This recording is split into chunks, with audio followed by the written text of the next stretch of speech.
Headlines के बाद खबर विस्तार से। और इस समय की सबसे बड़ी खबर, इस वक्त की सबसे बड़ी खबर, ब्रेकिंग न्यूज।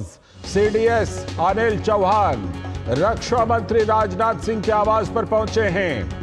अनिल चौहान जो सीडीएस हैं वो रक्षा मंत्री राजनाथ सिंह के आवास पर सुरक्षा तैयारियों को लेकर चर्चा होने की संभावना है। चर्चा हो रही है। पहलगाम हमले के बाद हो रही ये बैठक बेहद अहम है, क्योंकि लगातार इस तरह की बैठकों का दौर चल रहा है। और इसी क्रम में सीडीएस अनिल चौहान रक्षा मंत्री राजनाथ सिंह के साथ चर्चा कर रहे हैं। हमारे संवाददाता मुकेश शुक्ला इस ब्रेकिंग न्यूज पर हमारे साथ जुड़ चुके हैं। मुकेश, क्या ये बैठक अभी भी सीडीएस की रक्षा मंत्री के साथ चल रही है? ये बैठक अभी भी जारी है क्या?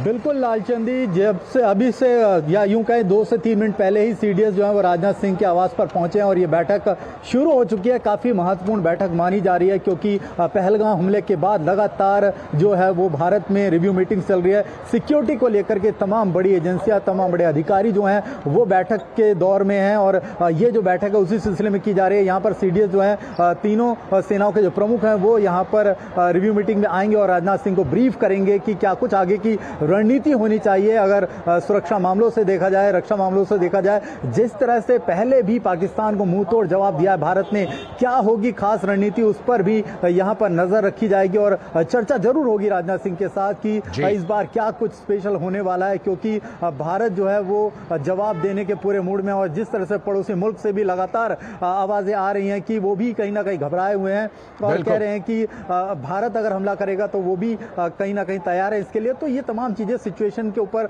मीटिंग चल रही है। इससे पहले खुद आर्मी चीफ जो उपेंद्र द्विवेदी 2 दिन पहले श्रीनगर दौरे पे थे, वहां पर भी उन्होंने जाकर के सुरक्षा का जायजा लिया था। एलओसी पर जाकर के उन्होंने सुरक्षा की जो मौजूदगी है, किस तरह से वहां सुरक्षा के इंतजाम है, उनको रिव्यू किया था। तो आप लालचंद जी देखिए, लगातार सीसीएस की मीटिंग होती है, प्रधानमंत्री अपना दौरा, विदेशी दौरा छोड़ करके आते हैं, अमित शाह के साथ मिलते हैं। अमित शाह जी खुद श्रीनगर जाकर के वहां पर मौके पर जाकर के ग्राउंड जीरो पे चेक करते हैं कि रियलिटी क्या थी, पीड़ितों से मिलते हैं। तो ऐसे में जो 26 लोगों की जानें गई वो कुर्बानी बर्बाद न जाए, कहीं ना कहीं उसको ले करके भारत जो है वो इस समय आक्रोश में है। तमाम जगह आप देखिए तो कैंडल लाइट मार्च निकाली जा रही है और हमारे जो नियर बाय कंट्री है या जो हमारे सहयोगी देश हैं वो कहीं ना कहीं इससे स्तब्ध हैं और उन्होंने भी इसकी कड़ी आलोचना करी है। और कई जगह आप देखिए पड़ोसी मुल्क पाकिस्तान में भी इस घटना को निंदनीय करार दिया गया कि यह कायरतापूर्ण काम था। जिस तरह से आतंकवादियों ने एक आम टूरिस्ट को निशाना बनाया और उनको जिस तरह से उन्होंने ब्रूटल मर्डर किया, उनको गोलियां मारी, ये कहीं ना कहीं एक गलत मैसेज जो है वो पूरे मुल्क में गया। और पाकिस्तान जो कल मैं एक बड़े इंटरव्यू में सुन रहा था, वहां पर भी वो कहीं ना कहीं वो अपने आप को बचाते दिखाई दे रहे हैं। और कुछ दिन पहले उमर अब्दुल्ला ने भी कहा था कि भाई तुमने पहले एक्सेप्ट किया कि भाई हम तो जानते नहीं हो अटैक किसने किया, अब आप आ रहे हो ओपन में कि हम लोग इसकी ओपन इंक्वायरी के लिए साथ बैठ करके बातचीत कर सकते हैं। तो कहीं ना कहीं खुद पाकिस्तान कटघरे में खड़ा होता दिखाई दे रहा है और भारत की जो जवाबी कार्रवाई है उसका इंतजार कर। मुकेश, ये जो बैठक चल रही है सीडीएस और रक्षा मंत्री के बीच, क्या इसमें कुछ और रक्षा अधिकारी, कुछ और बड़े अधिकारी भी शामिल हो रहे हैं, या ये बैठक मोटे तौर पर रक्षा मंत्री और सीडीएस के बीच, अनिल चौहान के बीच चल रही है?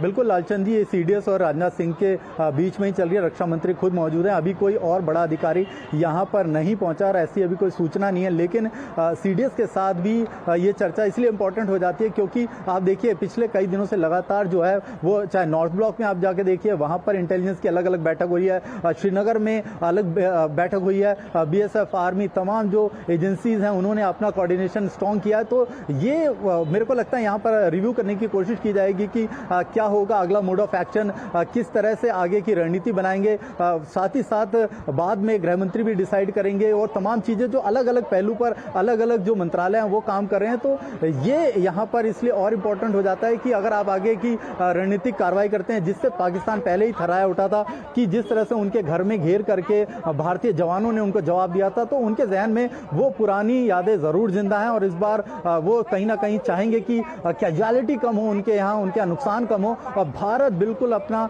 यहाँ पर स्ट्रॉन्ग विजन के साथ जाएगा। उसने तमाम देशों को अपने साथ ले करके रखा है और जिस तरह से हौसले बुलंद है भारत के कि नहीं जवाब देंगे। और खुद प्रधानमंत्री ने बिहार में जब अभी रैली हुई थी उसमें कहा था कि इस बार आतंकवाद को जड़ से खत्म करेंगे, एक भी आतंकवादी बख्शा नहीं जाएगा, उनकी जमीन को है वो जमींदोज कर देंगे। तो ये स्ट्रॉन्ग मैसेज था। उन्होंने हिंदी और इंग्लिश में दोनों बातों को साफ साफ दोहराया था कि किसी भी कोने में छुपे होंगे आतंकवादी, उनको ढूंढकर उनके अंजाम तक पहुंचाया जाएगा। तो ये तब है, यहाँ पर इंस्ट्रक्शन क्लियर है, मैसेज क्लियर है। अब एक्शन कब होगा उसका इंतजार होगा। बिल्कुल एक्शन का इंतजार है। और जैसा कि आप कह रहे थे, प्रधानमंत्री नरेंद्र मोदी ने बिहार में तो वो बात कही ही है। आज मन की बात कार्यक्रम में भी प्रधानमंत्री ने अपने संदेश में कहा है कि जिनके साथ इस तरह का किया गया है उनको पूरा न्याय मिलेगा, पूरा न्याय मिलेगा और उन आतंकवादियों को और उनके जितने यहां पर मददगार हैं उनको कड़ी से कड़ी सजा दी जाएगी।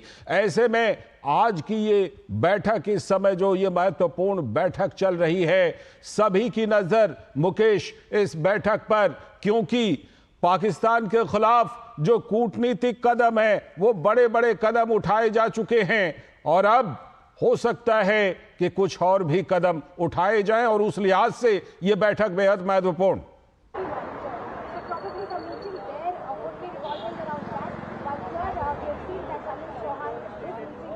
बिल्कुल लालचंद जी, आप देखिए बैठक तो महत्वपूर्ण है और जिस तरह से भी हाल ही के दिनों में आप देखिए गुजरात में एक एक करके पाकिस्तान, जो गैर पाकिस्तानी है यहाँ पर आकर के छुप करके बैठे थे, उनको ढूंढ करके डिपोर्ट करने की कार्रवाई शुरू कर दी गई है। यानी किसी भी इलीगल माइग्रेंट्स को, किसी भी पाकिस्तानी को यहाँ पर नहीं रहने दिया जाएगा। और साफ साफ तमाम जो हमारे राज्य हैं वहाँ पर भी इंस्ट्रक्शन भेज दी गई है, उनके मुख्यमंत्रियों को बता दिया गया कि ऐसे किसी भी पाकिस्तानी को आप अपने यहाँ शरण ना ना रखें। यानी उनका बैकपैक करने की जो कवायद है वो तेजी से शुरू हो गई है। मुझे लग रहा है एक स्ट्रॉन्ग एक्शन है और इसकी जरूरत भी थी कि बहुत लिबरल होने का शायद ये लोग फायदा उठा रहे थे। अब इनको कड़ा संदेश मिला है। इससे पहले काफी बांग्लादेशियों को डिपोर्ट किया और भी मुल्क के जो गैर कानूनी तरीके से देश में रह रहे थे उनको उनके सरजमी तक पहुंचाया गया। तो स्ट्रॉन्ग एक्शन लेना शुरू हो गया। एलओसी के चारों तरफ जो है हमारी सेना को अलर्ट जा चुका है कि आप तैयार रहें। तमाम डिफेंस के जो चाहे नेवी हो, आर्मी हो या